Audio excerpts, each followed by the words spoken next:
जय जिनेन्द्र। आज जानेंगे कहानी स्कंदक मुनि की। श्रावस्ती नामक एक अत्यंत रमणीय नगर था। वहां पर न्यायप्रिय प्रजावत्सल कनककेतु राजा राज्य करते थे। उनकी अनेक रानियों में सुंदर, रूपवान, गुणवान मलया सुंदरी नामक पट्टरानी थी। उसके स्कंदक कुमार एवं सुनंदा नामक पुत्र और पुत्री थे। वे दोनों ही माता पिता के समान सुंदर, गुणवान तथा सौम्य प्रकृति के थे। राजकुमारी सुनंदा का विवाह कांचीपुर नगर के महाराजा पुरुष सिंह के साथ हुआ।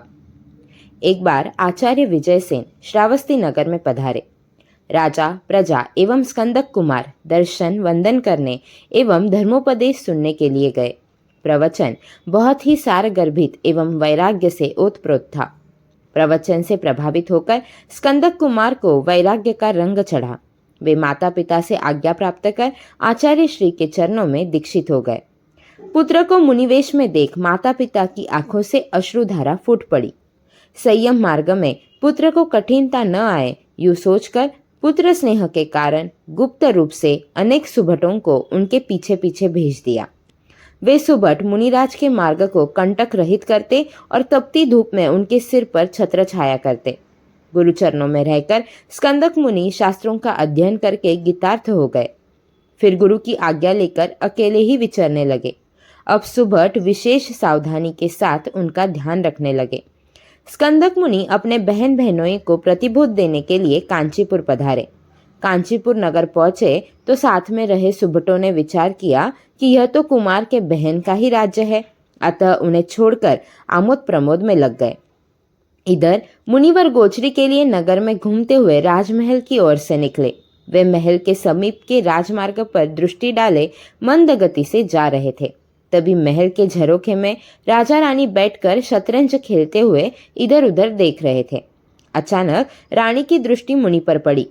मुनिराज को देखते ही वह सोचने लगी कि मेरे भाई ने दीक्षा ली है, वे भी ऐसी चिलचिलाती धूप में भिक्षा हेतु भ्रमण कर रहे होंगे।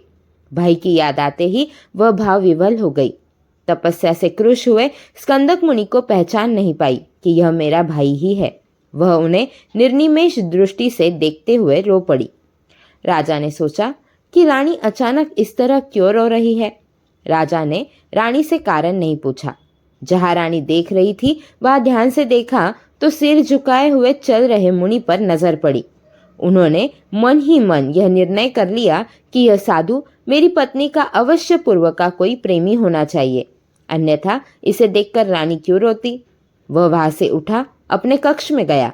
फिर चांडालों को बुलाकर आदेश दिया कि इस मुनि को जंगल में ले जाकर सिर से पैर की एड़ी तक की चमड़ी उतरवाकर मुझे सूचित करो। चांडाल यह सुनकर आश्चर्यचकित हुए और सोचने लगे कि जैन मुनि तो चींटी को भी नहीं सताते, फिर राजा ऐसा कुकृत्य क्यों करवा रहे हैं। चांडाल मुनिराज को जंगल में ले गए। मुनिराज को राजा का आदेश बताया। मुनिराज चांडाल अपना कार्य आसानी से कर सके ऐसे आसन में खड़े रहे। फिर संथारा ले लिया। चांडालों ने खाल उतारना शुरू किया। मुनिराज देह से ममत्व हटाकर आत्मभाव में लीन हो गए।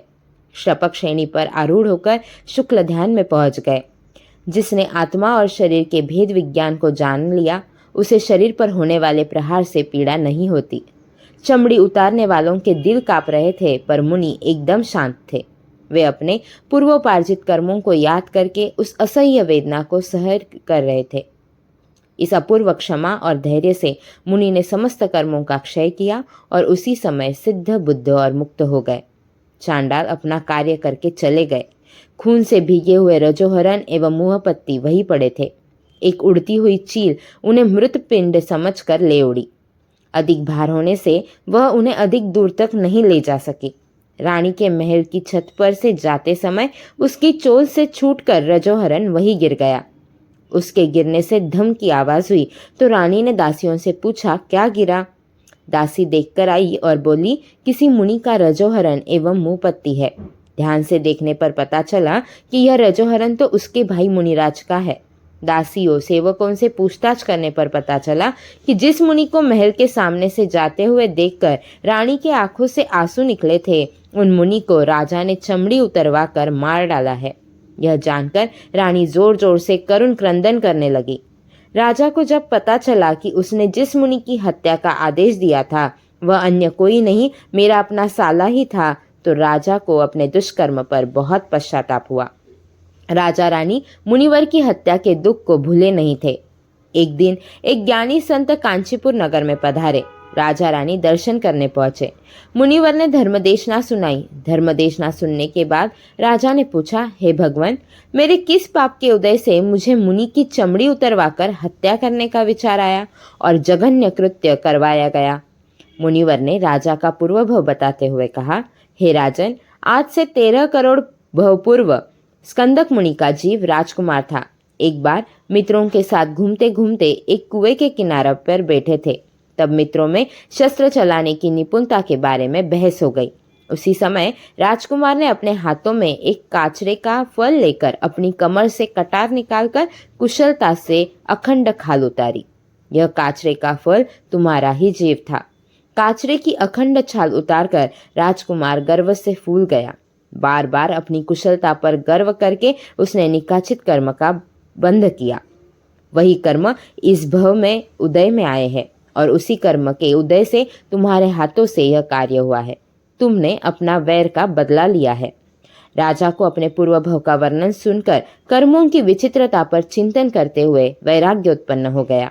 उन्होंने अपने पुत्र को राज्य का भार सौंपकर रानी सुनंदा के साथ भागवती दीक्षा धारण कर आत्मकल्याण किया।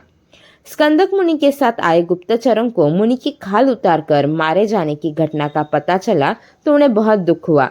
अपनी असावधानी से ही यह हुआ है, ऐसा सोचकर वे दुखी मन से श्रावस्ती पहुंचे। अपने राजा कनक हेतु और महारानी मलया सुंदरी को सारी बात बताकर अपनी लापरवाही की क्षमा मांगी। राजा ने उनको बहुत भला बुरा कहा, कठोर दंड देने का निश्चय किया, पर महारानी मलया सुंदरी ने समझाया कि राजन, कर्मों के आगे किसी का नहीं चलता। आप इन्हें दंड देकर पुनः कर्मबंध क्यों करते हो? रानी की बात सुनकर उन्होंने दंड देने का विचार त्याग दिया। उन्हें इस संसार से वैराग्य उत्पन्न हो गया। उन्होंने इस नश्वर संसार को त्याग कर संयम का मार्ग अपनाया, अपनी आत्मा का कल्याण किया।